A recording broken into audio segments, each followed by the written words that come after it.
So it is my pleasure to sit down for, I think, one of the very first opportunities to talk to Wellesley Public Schools' new Director of Diversity, Equity, and Inclusion, if I'm saying that correctly, Dr. Sharmi Curry. Sharmi, thank you very much for joining us at Wellesley Media to talk a little bit about your new role here in Wellesley with the schools and with the community. First of all, I'd love to say welcome to Wellesley. How are you settling in? Well, thank you for your welcome. I think it's been a good 7 weeks. It's been a full 7 weeks, but I've sensed a very strong welcome from everyone I've encountered, really, in our district, partners, the larger community. People have reached out to me via email, wanting to connect in person. So, I've felt a very warm welcome to the community. And so I've spent the last 7 weeks on the ground, just listening and meeting with people and learning about the Wellesley community and the larger educational landscape in Wellesley. And so that's what I've been committed to for these first 7 weeks. And then going forward, too, just spending a lot of time learning about my new context and wanting to build relationships early, and get to know people and the work early, because I think those will be the things that will allow me to then focus the work later and make plans, strategic plans for what diversity, equity, and inclusion work will look like for Wellesley Public Schools. And that will also by then include the many points of views that I've encountered in meeting with people, and use that information to really build something that is authentic to this community, and that will then work for this community, because it's been a partnership from the beginning. Let's just talk a little bit about your background. I know that you were a former Boston Public Schools teacher and a principal. You have expertise in teacher development and leadership. You're a former journalist. We were just talking a little bit about that. Tell me what you think those skills and that expertise can bring to Wellesley Public Schools and a community like Wellesley that is probably not as diverse, I think, as we would like to be. Well, so first thing I think it's helpful for people to understand about me is that I came into education as a career changer. So like you mentioned, my first career was that of a journalist. I had the very extraordinary opportunity to come out of college and be able to work in a large media market in print media, specifically at the Boston Globe. And so early on when I moved to Boston, I got a really close view of the city and the greater Boston area, because being in that field, you really have to know your context. So early on, I found myself driving around into these very towns that I knew nothing about at the time, just because I had the capacity to do so and my schedule allowed. And so just to build my knowledge about New England, build my knowledge about Massachusetts, build my knowledge about Boston and the greater Boston area. So that natural curiosity that I think that journalism really thrives on was there. I had the unique opportunity, after working in media for a few years, to really, practice some vocational discernment and thinking about what it is that I would see myself doing for a long term that would bring me not only personal fulfillment, but will allow me to be able to use the unique gifts that I've been given to add value to any community that I was a part of. So after doing that work and praying about it and having opportunities to work with children, it became clear to me that is what I was put on this earth to do. And it was great to recognize that at a fairly early age, to think about, okay, so this is what I want to do, and here are some of the paths I can take to get there. And so I think that curiosity, the ability to balance things. I worked full-time, did my student teaching in Boston Public Schools, and did all of that while I was working full-time to be able to transition out of the field.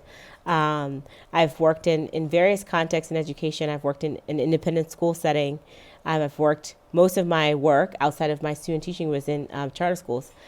So I have the diversity of viewpoints and like just how we serve kids, even in urban settings. And then I think the biggest part of this for me is like, I've been a classroom teacher.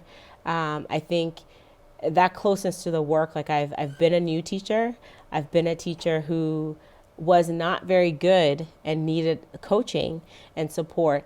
And once that happened, I was able to become a strong teacher, and then be able to help my colleagues when I moved into school leadership and teacher coaching. And so I think this work is we're in a learning profession, and having a posture that is really focused on learning all the time is really essential to do work like this, and to just also have empathy.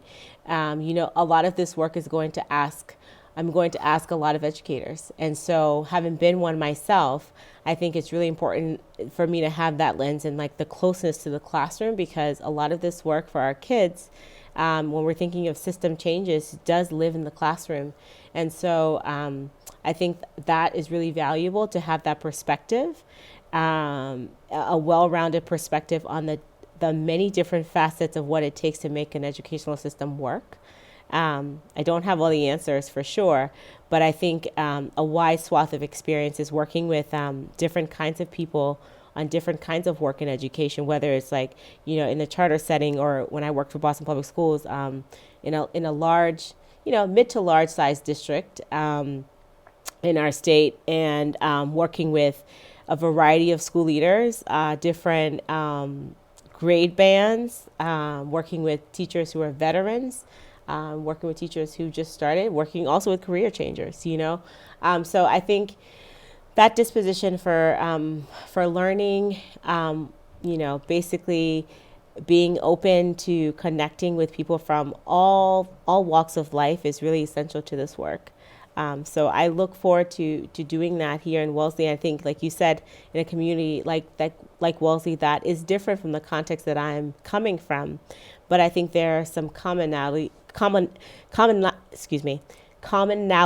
that exist within communities all across the Commonwealth that allow us to see, the connectedness of our work. So Boston is different than Wellesley in many respects, but I do see some striking similarities that I would be interested to see how others view that, while I begin this work here.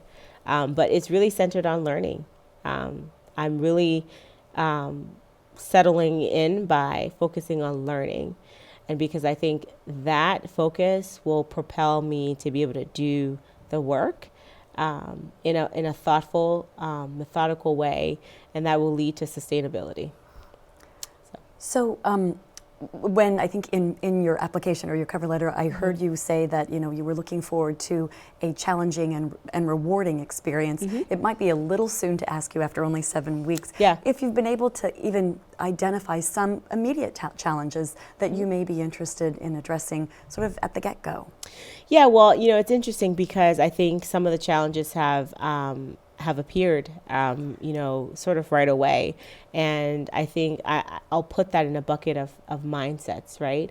And so I think the work of diversity, equity, inclusion is adaptive. And what I mean by that is like, you're looking at a system level of change. You're looking at cultural shifts, right? Which are not technical. So you can't really come in and say like, okay, you're just going to change that culture. No, you're going to build relationships. You're going to get to know the landscape, and then you're going to use those relationships as the starting point to be able to change minds and change hearts, and therefore change hands. And so I think that the challenges have come, sort of right out of the gate. So what we saw, what we saw at our middle school, and the experience of our students at a sporting event presents the challenges. So, and that's mindset. It's just thinking about we're in a time in our society where we have some mindsets that are not necessarily new, but they're surfacing once again because I think for many factors, and I'm a firm believer in one of those factors is just that we haven't been able to face a collective history as a nation. We don't have a shared history really, and our inability to do so, I think, points to lots of different mindsets. And I think so. And often that is manifested in ways that are are troubling. And so in thinking of how do we shift the narrative and shift mindsets, it's really slow work. And so I think one of the challenges will just be time, right? This is not work that is going to happen within a school year. So I want to be able to name that up front, because I think it's very easy to look to work like this and look for immediate outcomes and quantifiable outcomes. And I think that's where I would draw a line in the sand in terms of caution around that, because I think this is work that we don't always see the products like visibly. And I think that's also changing the mindset, right? In that orientation of like, we're looking for like things on the outside, and there's a time for that, and there's a place for that. But I think for this work, the way that I pursue it is that work it has to happen here in your heart, and then that transforms to the outworkings. Right. And so in terms of children, we have the unique opportunity to mold children from the very beginning. And we're shaping their hearts as they enter our care from preschool.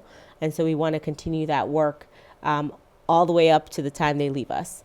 And so like this week, when we talk to, the challenges, we talk to the students, like a big challenge is just helping our students see themselves as responsible agents of change, that they are the ones who are going to have to be upstanders. They're going to be the ones who are going to have to, not only embrace difference, but affirm difference, and also be agents who will confront any, words and actions that would seek to diminish differences of any kind. And that's a tall ask of students of any age. And I think just standing in front of students and saying, like, we believe in you, that you can do this, and we want to give you the tools to do that. And we want to be doing that ourselves so that we can model for you how you get this done. Because this world that you're going to inherit, it'll only be different if your choices and your actions are different. So I think that's a big challenge, right? When we have a lot of things competing for our students' attention, a lot of things competing for their hearts and minds, and we've got to be in schools the ones like, trying to make our case for why this way is the better way. So that's just some of the, the beginning challenges of the work so far. But getting to the rewarding part, I think is like, for me, I see this as a vocational call. So my work in this is really centered on like, why I show up every day is to see the flourishing of children. And I think that is our responsibility. And flourishing can look very different. And I think it can be very child specific. But I think overall, more than anything else, we want to see kids, and this is just my view, we want to see kids who grow to be people who love themselves first, who love others well, and who, and love the communities and the places that they've been placed well, and they can carry that forward. So I think however we do that, and there are many ways we try to get to that goal in education, but I think that's my predominant way of thinking about this, is that at the end of the day, I want to know that students are leaving us from a place of a strong sense of mission-mindedness, a strong sense of being known and wanting to be known by others, and being able to give of themselves to others for the sake of the larger community. So, yeah. Lots of work ahead. So you told me a little bit about some activities and actions that you've already started to sort of put into place. You were talking about a town meeting with students. Are there strategies and maybe resources or partnerships within the community that you're hoping to reach out to and help you in your job ahead? Yeah, I mean, I think so I've had an opportunity to meet with the Wellesley Education Foundation. So definitely see that organization as a major partner in this work. The other major partner in the work is families. I mean, I've had the opportunity to meet with several PTOs, and last night got to meet with the Central Council, which is a larger body of all the PTO leaders. And, I said the same thing there in that I think families are one of our greatest assets and partners. And so, I think that, and when I think about this work in terms of like the biggest support that I will need is moral support. And I think financial support is definitely necessary. So there will be a time for that. And so be ready for those asks. But I think the moral support is really essential because we need people on the ground who are going to go to bat for this work, not necessarily for me, but for the work and for the role, because we recognize the necessity of it, the importance of it, and wanting to speak to that. And any ways that, families in the community can be speaking to that in their spheres of influence, I think is essential. So that's what I'm looking to right now as those pillars of support in the larger community. I think, like any organizational strengths, are tied deeply to partnerships. So whatever those partnerships look like, I mean, I'm still getting to know the landscape and thinking about the opportunities out there. But being externally focused and internally focused, I think is really essential. So, but I really see families as a big, big part of that engagement strategy in thinking about how this work lives beyond the schools. So you touched on this a little bit in the previous response when you were talking about some specific instances, some fairly recently, but then there's also been a lot of discussion, especially in Wellesley Public Schools in the community about microaggression. And, talk to me a little bit about maybe some of the behavior changes that you're hoping to even provide from an educational point of view, because I think a lot of individuals maybe are not realizing that there are everyday microaggression that or microaggression acts that we are dealing with, and how do we kind of educate and inform and ultimately change behavior on that type of a behavior scale? Yeah, I mean, I think the way that I think about this is like one of the predominant ways we can get at that type of information is through relationships. So I really encourage everyone to pursue relationships of difference, because it's one thing, I think, to ask someone, how they have experienced a microaggression in an isolated context, but it's another thing to ask that question in the context of a relationship. And I think because obviously there are clear definitions about what a microaggression is, and really, to me, to sum it up, is just behaviors or actions that minimize the integrity of one's racial identity, and reducing it to stereotypes or other harmful tactics. And so the whole I think the whole outcome of that is just a feeling of diminishment. But I think it's very hard to contextualize outside of relationships. So I ask people to think about your circles. Think about the circles that you inhabit. If those places include differences, and if they don't, you should be thinking about that, because that is where you're going to learn about the various types of, microaggressions that, there are gender microaggressions, there are racial microaggressions. I think there are socioeconomic microaggressions. So the more that we broaden our circles, the more contact we have with people who are different, the more you would come to understand just what these things mean to different people, because no one group is a monolith, right? So it's hard to say put a blanket statement out there, but I think Bryan Stevenson, the author and prosecutor who is responsible for leading the work for the lynching memorial in Mississippi, and is the author of Just Mercy, he talks about getting proximate, right? It's really hard to understand the plight of people who are experiencing poverty if you know no one who's experienced that. And so getting close to that, and that can mean a variety of things, you know. It's very hard to know the plight of people who are on death row if you don't ever show up to their door and ask questions, you know. So I really believe in that, and like that proximity and nearness is really essential, and the relationships are really essential, because I think that if I were to ask about a microaggression that connected to a line of difference that I was unfamiliar with, I think, you know, I'd be met with likely awkward silence or perhaps frustration. I don't know, but I think the proximity really helps. Like the self-examination of like knowing where you've been and where the spaces you inhabit, and being reflective about what those spaces communicate.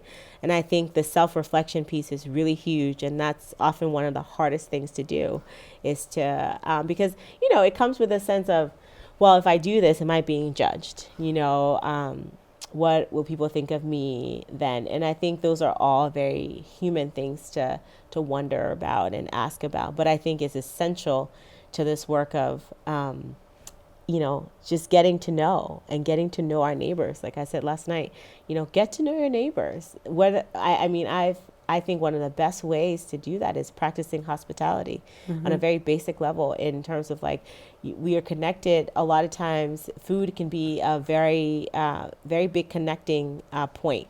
You know, getting to know your neighbors, like whether it means like offering a meal, like sharing talks over a table is really, really can be a really healing open space, you know? So I think those are some practical things that may sound like, well, they're just like everyday things, but I don't know that we do this often enough, you know, to a point where we're really getting to know one another beyond the surface.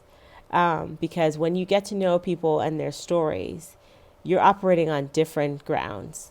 And I think that if all of us did more of that, we'd be so surprised at the connectedness that exists.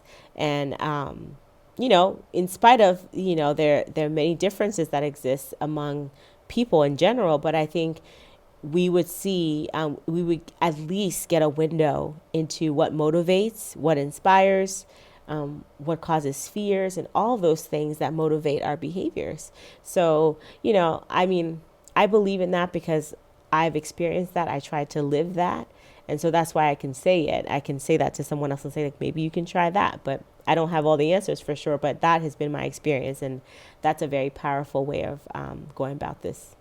I like that too, because I think it's a tangible action that students, teachers, members of the community can really do something like that right away to really sort of help elicit change. Yep. And so, like, you know, there's an organization called Teaching Tolerance, and every year in October, they have something that they celebrate called Mix It Up Day.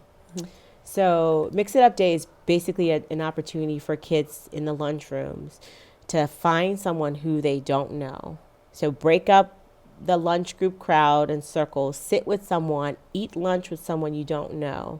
And so they encourage school districts for their students and their faculty to mix it up. And I learned about that this fall, and I was like, oh man, it's past the time. But next year we'll be doing that. But yeah, it's really an opportunity because again, human behavior, like we often are creatures of habit, right? So when you go in lunchrooms sometimes, and kids have said this to me, like all the Black kids sit here, all the Asian kids sit here, and the athletes sit here, you know, and there are reasons for that. And so this challenges, you know, us to think about, okay, like, what is motivating that behavior? And if we dedicate a day to where we're not going to do that, what will the outcome be? And what conversations will be opened? You know, what relationships can be sparked from simply mixing it up? And so that's just a tangible thing, again, that can be applied, I think, to any other context. So like maybe it's not mixing it up in the lunchroom if you're not a student, but if it's where your family eats lunch when you, eats dinner, sometimes when you go out to dinner, mix it up. Maybe you go into a different neighborhood that you don't typically go to, and you go to a different restaurant where you may meet different people who you don't encounter normally, and what that can do for relationships. And just like, if not like long-term relationships, but just like a window into a different life experience that you may not ordinarily get because you're not choosing to do that on a day-to-day basis. But so just some practical things. I like that. I think you need to do it this year, not wait until next year. Yeah. So we don't want to take up too much more of your time, so maybe only one other question. Yeah. I'd love to talk about Metco and Yeah. your involvement with the Wellesley Metco program, because that's been a program that's been in place in Wellesley for a very long time. But tell me, what are some of the goals you have for enhancing that program, now that you're here? So I continue to learn about Wellesley Metco and the Metco program in general. I think the program statewide is going through a lot of changes in terms of one of the main things that they're moving to is their admissions, like going through a new system with a lottery. And so things are shifting for the program on the wider scale that will undoubtedly impact all districts who participate as partners. And so still learning all of that and learning the different structures. So the program this year started back in January, had a new director, and later, I guess just before I arrived, hired an elementary coordinator. So there are some movements in the program that has been happening over the last several months. And so part of my work is like really coming in to understand that and to build my knowledge there too, and think about the big picture partnership and what this can look like for the future in lieu of the changes, because I think the changes will have significant impacts on districts across the Commonwealth who participate. And I think that's one of the things that we're just learning about. And so I think one of my main goals is, again, just partnership in terms of, building relationships with families that are based on trust and based on camaraderie. I think that program, the goals of the program ask a lot of families. And I think the reality, like from what I hear from students, it's a very hard experience.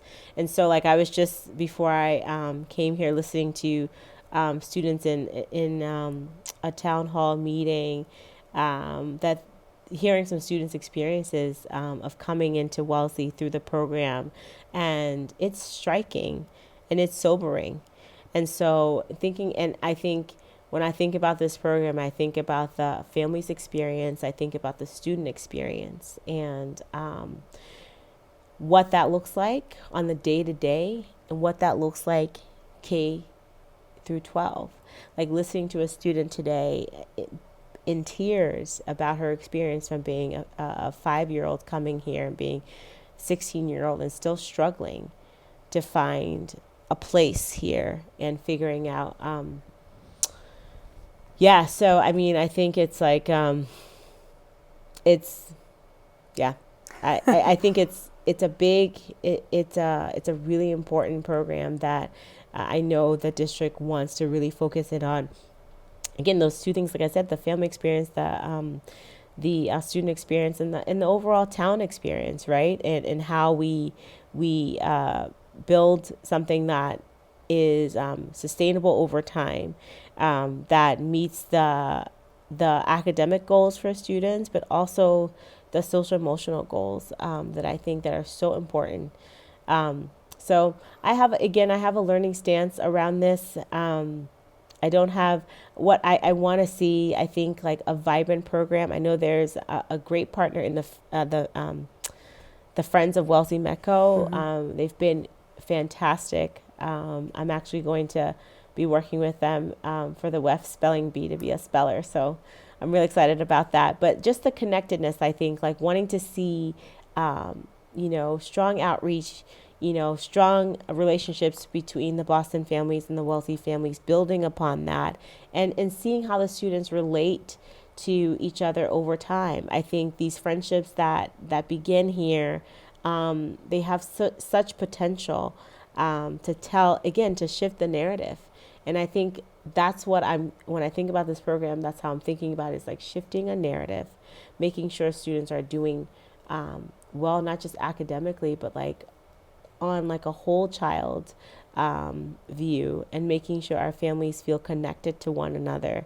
And that really centers again on relationships. And so that's what I'm looking at in terms of like, how do we, continue to thrive and continue to build relationships that will cause this program to soar. And we see that the outcomes, and we can be proud of the outcomes, especially on the student front. Well, thank Yeah. you very much for your time. I think Yeah. that everybody in the community will look forward to building a relationship with you. It sounds like Yes. you have some spectacular goals after only 7 weeks as well, and it sounds like you have a very good read on the community as well. So is there anything else you'd like to add? The one thing I would like to add is just saying thank you. I think a big part of the 7 weeks is just, like I said in the beginning, the result of genuine, warm welcome. And I think that allowed me to have a strong start and a strong entry. And so I have felt that, and I'll just take the opportunity publicly to say thank you, because I think that has been very, very helpful to this work. And I think what I say as parting words, I guess, it's like, I encourage the entire community to stay with us, meaning stay with the district, stay with this work, because this work gets hard, it gets messy, it puts us in places where we are uncomfortable, and we will say the wrong things, we will offend, and but if we can hold on to our core values in that, then we always have a North Star. And I think I just want to name that, because there's going to be a period where the honeymoon is over, right? And so like you're getting into the trenches, and you're really digging in and making a lot of asks of everyone, but stay with us, believe in the mission, provide moral support where you can, and stay with us, and stay with the kids, because at the end of the day, like I said to the high school faculty that I got to meet yesterday, I know that I'm in this work for kids, and that's the thing that motivates me every day, is like the outcomes that we can get for students. And so stay with us, stay with the students, and I think we'll be okay, and we'll get to where we need to get to. Yeah. Thank you very much. Thank you, Dr. Curry, for Thank the you time. for having me. It's been a pleasure. Yeah, and my pleasure. We'll look forward to talking with you again. Okay. Maybe in another 6 months or Yeah. 7 years. Absolutely. Thank you.